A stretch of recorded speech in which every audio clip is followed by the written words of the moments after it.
Cases of Conscience by Dr. John Owen. Discourse number 8. Question. Whether lust or corruption habitually prevalent be consistent with the truth of grace? Answer. This is a hard question. There are difficulties in it, and it is not precisely to be determined. I am sure we should be very careful what we say on such a question, which determines the present and eternal condition of the souls of men. Suppose we retain something of what was spoken and stayed in a lust or corruption so habitually prevalent, because this is the foundation of our present inquiry. I shall bring what I have to say upon this question to a few heads, that they may be remembered. I say then first, it is the duty of every believer to take care that this may never be his own case practically. We shall meet with straits enough and fears enough and doubts enough about our eternal condition, though we have no lust nor corruption habitually prevalent. Therefore I say it is the duty of every believer to take care this may never be his case. David did so. Psalm 19:12 and 13. Who can understand his errors, he says. Cleanse thou me from secret faults. Keep back thy servant also from presumptuous sins. Then shall I be upright, and I shall be innocent from the great transgression. He acknowledges his errors and sins, and prays for cleansing, purifying, pardon. But for presumptuous sins, sins with a high hand, and every habitual corruption which has something of presumption, Lord, keep back thy servant from them, he says. The apostle's caution is to the same purpose. Hebrews 12:15. Looking diligently, lest any man fail of the grace of God, lest any root of bitterness spring up. There is a root of bitterness in every one, which I look upon as a corruption in some measure habitual, if it springs up to greater defilement. And I beseech you, brethren, beg of God for your own souls and mine, that we may be careful this never be our case. Secondly, the second thing I would observe is this: whatever may be said concerning its consistency with grace, it is certainly consistent with peace. I wish we could remember what description was given before of this prevalent corruption, that we might consider the things now applied to it. Here, though, I would be as tender as of the apple of mine eye in these things. I will not fear as to say this, that the peace which any one has concurring with a prevalent corruption is security, not peace. I know men may be at great peace under prevalent corruptions and live upon good hopes that they shall be accepted with God, that it shall be well with them in the latter end, and that they shall have power one time or other against this corruption, and will leave it when it is seasonable, and strive against it more than they have done. But all such peace is but security.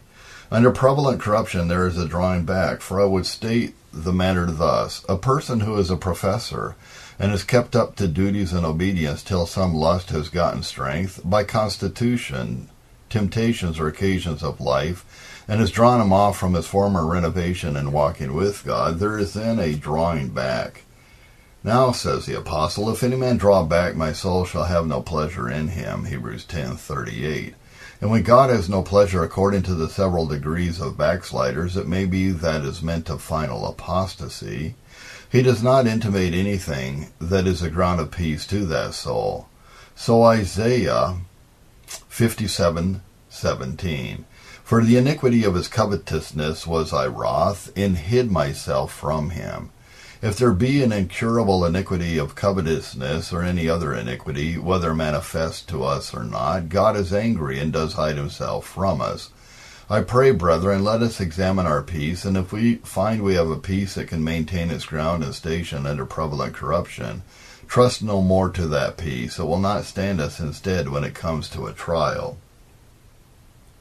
Thirdly, the third thing I would say is this: that if a prevalent corruption be not inconsistent with the truth of grace, it is certainly inconsistent with the true exercise of grace. It is not indeed inconsistent with the performance of duties, but it is inconsistent with the true exercise of grace and the performance of duties. It is often seen and known that persons under prevalent corruption will multiply duties, thereby to quiet conscience and to compensate God for what they have done amiss. Persons may multiply prayers, follow preaching, and attend to other duties when they use all these things through the deceitfulness of sin, but as a cloak unto some prevailing corruption. But in all those duties there is no true exercise of grace. The true determination of this question depends upon a right exposition of 1 John 2:15. If we could understand that verse, it determines this point. Love not the world, neither the things that are in the world. If any man love the world, the love of the Father is not in him. There is a question whether prevalent corruption be inconsistent with true grace. I know the words may have this construction. If any man do make the world his chiefest good, if any man put the world in the place of God, then the love of the Father is not in him. He has either received no love from God, or he has no love to God as a Father in Christ. But indeed the apostle speaking unto believers, I am apt to think, speaks not of the whole kind, but degrees. If there be a prevalency of love of the world, there is no prevalency of the actings of the love of the Father, that they do not concern the habitual principles of the love of the world and of the love of the Father, but the prevailing actings of the one and the other. And accordingly it may be said of all other graces whatsoever, that where there is a prevalency of the acting of sin, there is a suspension of the exercise of grace. Brethren, if any of us have been under the power of prevalent corruption, I will be still, tender, and speak what ought to be received and believed, whether people do or not. It is much to be feared we have lost all our prayers and hearing, because we have not had a true exercise of grace in them. Some exercise there may be, but a due and true exercise of grace will be laid asleep by prevalent corruption. And therefore let us take heed of prevalent corruption, as we would take heed of losing all things that we have wrought, our praying, hearing, suffering, charity, for lack of a due exercise of grace in them. Fourthly, I shall grant this, that spiritual life may be in a swoon when the spiritual man is not dead. There is a kind of deliquium of the spirits, called swooning away, that may befall believers, which suspends all acts of life when yet the man is not dead. So I say, though I should see a man through the prevalency of corruption have all the evidences of a spiritual life cast into a swoon, yet I will not presently conclude the spiritual man is dead. Take the case of David, from the time of his great fall and transgression in the manner of Uriah until the coming of Nathan the prophet. Persons are generally inclined to believe that the spiritual life was in a swoon when the spiritual man was not dead. His fall, as an honest man said, beat the breath out of his body, and he lay a long time like a man dead, by reason of that power which one signal sin left in his soul. And take that as a great instance, that one sin, not immediately taken off by great humiliation, leaves great and even habitual inclinations in the soul to the same sin. So that some ascribed it unto the corruption of our nature. For it is a great and difficult question in divinity, how one particular sin, as the sin of Adam was, should bring in habitual corruption to our nature. To which some answer thus, that any one single moral act, performed with a high hand, has great obliquity in it, disposing our whole nature to corruption. David, by that single act of flagrant wickedness, did continue in it for so long a space of time, till Nathan came and administered some good spirits to him, that relieved him out of his swoon. Therefore I say that I will not judge a person to be spiritually dead, whom I have judged formerly to have had spiritual life, though I see him at present in a swoon, as to all evidences of the spiritual life.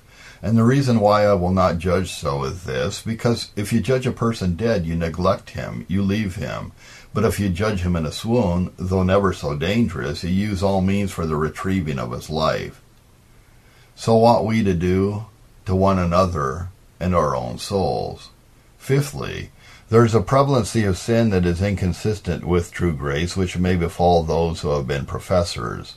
So the apostle doth plainly declare, Romans 6:16, Know ye not that to whom ye yield yourselves servants to obey, his servants ye are to whom ye obey, whether of sin unto death, or of obedience unto righteousness. There is such a servant of sin as puts a man into a contrary state. Sixthly, I shall add but one thing more, and that is this. There may be a corruption, sin, or lust habitually prevalent as to whatsoever evidences a person in whom it is, or others can discern, and yet the root of the matter, the root of spiritual life, be notwithstanding in the person. Suppose then there be such a prevalency that the soul judges to be habitual. How shall we know whether the root of the matter be in such a person or no? If the soul has anything left of spiritual life, there will be something of vital operations in that soul. Now, the vital operations that give evidence that the soul is not absolutely slain by prevalent corruption are opposition and humiliation. So long as the soul, though it be never so much captivated, is conscious to itself of a sincerity in the opposition it makes, there is an evidence of a vital operation, as likewise where it is constant in its humiliation on that account. But if it be further inquired how it may be known that this humiliation is sincere, I answer, it cannot be known from its vigor and efficacy, for that overthrows the question. For if the opposition was vigorous and effectual, it would break the power of lust and corruption, so that it would be no more prevalent. But two ways it may be known. First, by its constancy.